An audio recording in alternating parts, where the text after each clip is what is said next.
యోహాను సువార్త 18వ అధ్యాయము 1వ వచనం. యేసు ఈ మాటలు చెప్పి తన శిష్యులతో కూడా కెద్రోను వాగు దాటిపోయెను. అక్కడ ఒక తోట ఉండెను. దానిలోనికి ఆయన తన శిష్యులతో కూడా వెళ్ళెను. 2. యేసు తన శిష్యులతో పలుమారు అక్కడికి వెళ్ళుచుండువాడు గనుక ఆయనను అప్పగించు యూదాకును ఆ స్థలము తెలిసియుండెను. 3. కావున యూదా సైనికులను ప్రధాన యాజకులు పరిసయ్యులు పంపిన బంట్రోత్తులను వెంటబెట్టుకొని దివిటీలతోనూ దీపములతోనూ ఆయుధములతోనూ అక్కడికి వచ్చెను. 4. యేసు తనకు సంభవింపబోవునవన్నీయు ఎరిగినవాడై వారి యొద్దకు వెళ్ళి మీరెవరిని వెదుకుచున్నారని వారిని అడిగెను. 5. వారు నజరేయుడైన యేసునని ఆయనకు ఉత్తరమియ్యగా యేసు ఆయనను నేనే అని వారితో చెప్పెను. ఆయనను అప్పగించిన యూదాయు వారి యొద్ద నిలుచుండెను. 6. ఆయన నేనే ఆయననని వారితో చెప్పగా వారు వెనుకకు తగ్గి నేల మీద పడిరి. 7. మరలా ఆయన మీరు ఎవనిని వెదకుచున్నారని వారిని అడిగాను. అందుకు వారు నజరేయుడైన యేసునని చెప్పగా 8. యేసు వారితో నేనే ఆయననని మీతో చెప్పితిని గనుక మీరు నన్ను వెదుకుచున్న ఎడల వీరిని పోనీయుడని చెప్పెను. 9. నీవు నాకు అనుగ్రహించిన వారిలో ఒకనినైనను నేను పోగొట్టుకొనలేదని ఆయన చెప్పిన మాట నెరవేరునట్లు ఇలాగు చెప్పెను. 10. సీమోను పేతురునొద్ద కత్తి ఉండినందున అతడు దానిని దూసి ప్రధాన యాజకుని దాసుని కొట్టి అతని కుడి చెవి తెగ నరికెను. 11. ఆ దాసుని పేరు మల్కు. యేసు కత్తి వరలో ఉంచుము, తండ్రి నాకు అనుగ్రహించిన గిన్నె లోనిది నేను త్రాగకుందునా అని పేతురుతో అనెను. 12. అంతట సైనికులను సహస్రాధిపతియు యూదుల బంట్రోత్తులను యేసును పట్టుకొని ఆయనను బంధించి మొదట అన్నా యొద్దకు ఆయనను తీసుకొని పోయిరి. 13.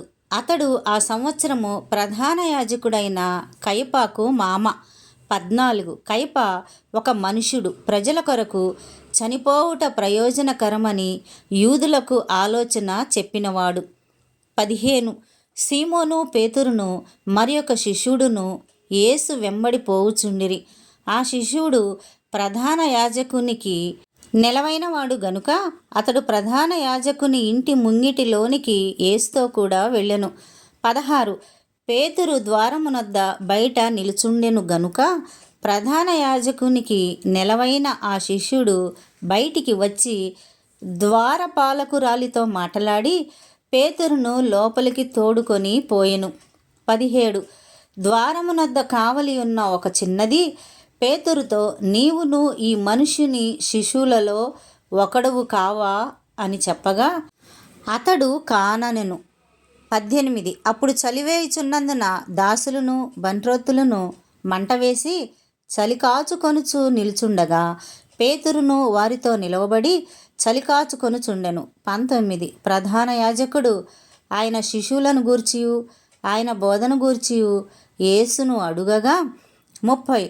యేసు నేను బహాటముగా లోకం ఎదుట మాట్లాడి తిని యూదులందరూ కూడి వచ్చి సమాజ మందిరములలోనూ దేవాలయములోనూ ఎల్లప్పుడూ బోధించి తిని రహస్యముగా నేనేమియూ మాట్లాడలేదు. 21.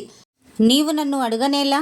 నేను వారికేమి బోధించినది విన్నవారిని అడుగుము. ఇదిగో నేను చెప్పినది వీరెరుగుదురని అతనితో అనెను. 22. ఆయన ఈ మాటలు చెప్పినప్పుడు దగ్గర నిలిచియున్న బంట్రోత్తులలో ఒకడు ప్రధాన యాజకునికి ఈలాగు ఉత్తరమిచ్చుచున్నావా అని చెప్పి యేసును అరచేతులతో కొట్టెను. 23. అందుకు యేసు నేను కాని మాట ఆడిన ఎడల ఆ కాని మాట ఏదో చెప్పుము, మంచి మాట ఆడిన ఎడల నన్నేలా కొట్టుచున్నావనెను. 24. అంతట అన్న యేసును బంధింపబడి ఉన్నట్టుగానే ప్రధాన యాజకుడైన కయప యొద్దకు పంపెను. 25.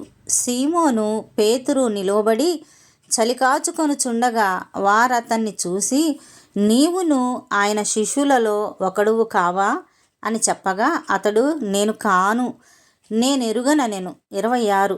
పేతురు ఎవని చెవి తెగ నరికెనో వాని బంధువును ప్రధాన యాజకుని దాసులలో ఒకడును నీవు తోటలో అతనితో కూడా ఉండగా నేను చూడలేదా అని చెప్పినందుకు 27 పేతురు నేనెరుగనని మరి ఒకసారి చెప్పెను. వెంటనే కోడి కూసెను.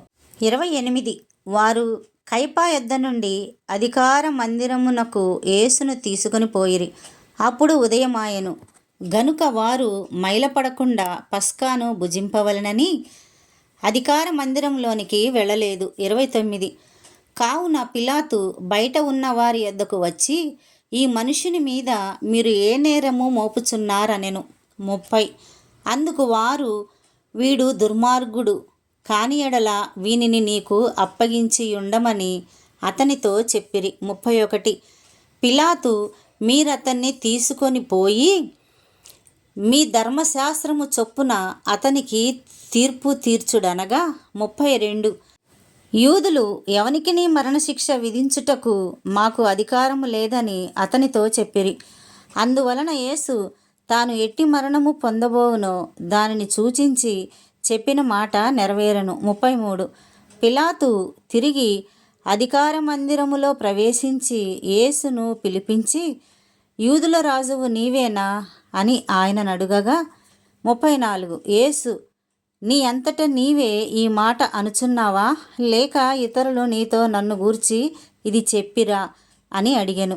35 అందుకు పిలాతు నేను యూదుడనా ఏమి, నీ స్వజనమును ప్రధాన యాజకులను నిన్ను నాకు అప్పగించిరి గదా, నీవేమి చేసితివని అడుగగా.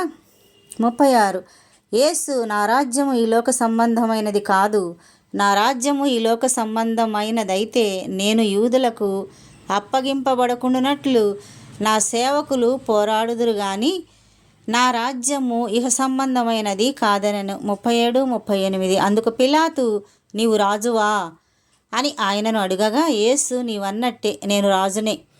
సత్యమును గురించి సాక్ష్యమిచ్చుటకు నేను పుట్టి తిని, ఇందు నిమిత్తమే ఈ లోకమునకు వచ్చి తిని. సత్య సంబంధి అయిన ప్రతివాడును నా మాట వినుననెను. అందుకు పిలాతు సత్యమనగా ఏమిటి అని ఆయనతో చెప్పెను. అతడు ఈ మాట చెప్పి బయటనున్న యూదుల యొద్దకు తిరిగి వెళ్ళి అతని యందు ఏ దోషమును నాకు కనబడలేదు. 39 అయినను పస్కా పండుగలో నేనొకరిని మీకు విడుదల చేయు వాడుక కలదు గదా, నేను యూదుల రాజును విడుదల చేయుట మీకు ఇష్టమా అని వారిని అడిగెను. 40 అయితే వారు వీనిని వద్దు, బరబ్బను విడుదల చేయుమని మరలా కేకలు వేసిరి. ఈ బరబ్బ బందిపోటు దొంగ.